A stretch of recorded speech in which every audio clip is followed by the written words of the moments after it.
क्योंकि अभी ये तीनों भर्तियां फिर आएगी एक साथ, सरकार को लेने नहीं है तो ये एक साथ आएगी, अभी फिर आएगी। आप देखना, मैं आपको आज कह के जा रहा हूं।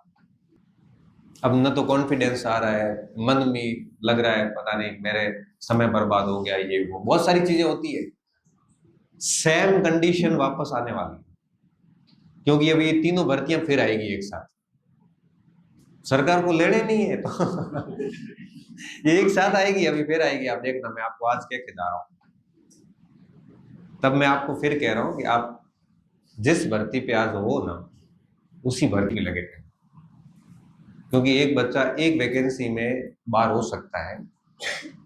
एक वैकेंसी में फेल होने के बाद अगर लगातार वापस लगा रहता है, दूसरी वैकेंसी में कोई दुनिया की ताकत उसको फेल नहीं कर सकती।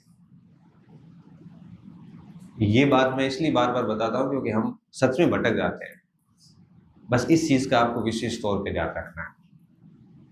इसके अलावा 1-1.5 महीने का समय बचा हुआ है, तो विभिन्न सारे सोशल मीडिया से थोड़ा दूर रहो, क्योंकि ये भटकाने वाले बहुत लोग आएंगे। कोई कहेगा परीक्षा होगी नहीं, कोई क्या कहेगा, कोई क्या कहेगा। मैं कहता हूँ बेरोजगार आदमी और बीमार आदमी किसी पे भी भरोसा कर लेते, किसी पे भी।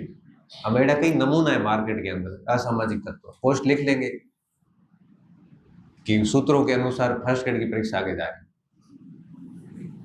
ठीक है, लिख लिया, लिख के वो बहुत बंद करके मस्त पड़ेगा, और हमें पूरे मार्केट में खलबली मचोड़िए, परीक्षा आगे जा रही कि नहीं जा रही है, सबको डिस्टर्ब करके वो क्या कर रहा है, पढ़ रहा है। जो लिख रहा है उसकी कुछ तो ऑथेंटिसिटी चेक करो, आदमी कौन है।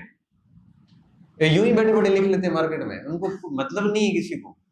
इंजीनियरिंग वाला लिख लेगा कि इतिहास का पेपर आउट था, उसको इतिहास से कोई मतलब नहीं, उसको तो मजा आ रहा है, ठीक है ना, क्या है, कमेंट आएंगे, पैसे आएंगे कमेंट से। इसलिए डिस्ट्रैक्शन वाली चीजें है ना, अभी हटाओ 1-2 महीने। जितना जल्दी इससे दूर होंगे उतना फायदा है। बाकी देखिए, सीट भले कम हो तो ढंग से पढ़ता है उसका सिलेक्शन तो भाई हो जाता है, डेडिकेटेड, प्रॉपर, और तैयारी के दौरान कोई मिस्टेक नहीं। मिस्टेक का मतलब जो मैं अभी बता रहा था, ये जैसे कोई बच्चा क्या मिस्टेक करता है, प्रैक्टिस नहीं करता, पढ़ा खूब है। कोई बच्चा क्या मिस्टेक करता है, रिवीजन नहीं करता, नया नया पढ़ता जाता है। कोई क्या मिस्टेक करता है कि रिवीजन में भी याद करने की कोशिश नहीं करता, केवल पढ़ता ही है। तो आपको पता है कि कोई भी पैराग्राफ पढ़ते हो तो वापस सोचो तो सही कि हमने पढ़ा क्या इस समय। तो ऐसे 4-5 गलतियां मत करो। कोई ऐसे बच्चे होते हैं जो राह भटकते रहते हैं। कोई बच्चा गलती क्या करता है, एग्जाम हॉल में जल्दबाजियां करते हैं। ये जो मैं बता रहा था ना अभी, ये ऐसे इधर इधर लगाया, अंदर वो लगाया, ये सिर्फ जल्दबाजी का नतीजा है। इसलिए तो कहता हूँ कि जो पहले शॉर्ट में आंसर आता है वो कर लो, वो सही है। और इतिहास गवाह है, जिसने उत्तर चेंज किए वो गलत गए। क्योंकि मेरे साथ भी होता था, ये 5 चेंज करते थे तो 4 गलत होते थे, फिर अंदर ही अंदर घुटते थे ये सही था, क्यों चेंज किया तो है। अरे हमारा दिमाग पहली बार सही लगा था एकदम, अब दूसरी बार जो कर रहे हो ना, ये ओवर थिंकिंग का परिणाम है। हम फालतू बाल की खाल निकाल के उत्तर गलत कर रहे हैं उसको।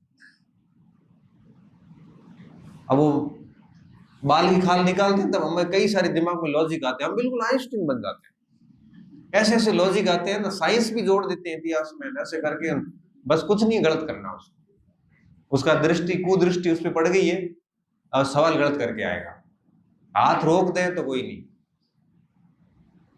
अभी हिस्ट्री का पेपर बना है, रमेश बना रहा है, उसमें रमेश को भी एक जिम्मेदारी दी हुई, उसमें कुछ प्रश्न रमेश है, मेरा भतीजे।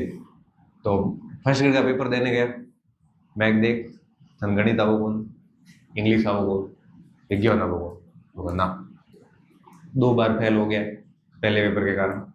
इस बार जैसा कह रहा हूँ वैसा ही करना, ठीक है, आपका वो आप बताओ, मैं वही करूँ। 55 सवाल ही तेरे दायरे में है, 20 तेरे दायरे से बाहर है। किसी भी सूरत में 55 अटेंड नहीं करने थे, रोक देना है हाथ को वहीं पे जाके। भले हाथ में महीना लास्ट में खुजली भी हो, पेन भेली कर दे, घोड़ो मत भरे। तो लास्ट में 10 मिनट क्या है, आदमी की खुजली होती है हाथ में, एक भर देता हूँ, रहता नहीं है ऐसे, ऊपर से लगता है जैसे एक घोड़ा कर दूंगा, एक नहीं बनेगा, हमारी बात मान ले। ठीक, 52 अटेंड किया उन्होंने के, और कट कटाई 32 हुआ और 106 सवाल। सेकंड पेपर में, सेकंड में दिक्कत थी नहीं, इतनी ज्यादा, सिलेक्शन हो गया।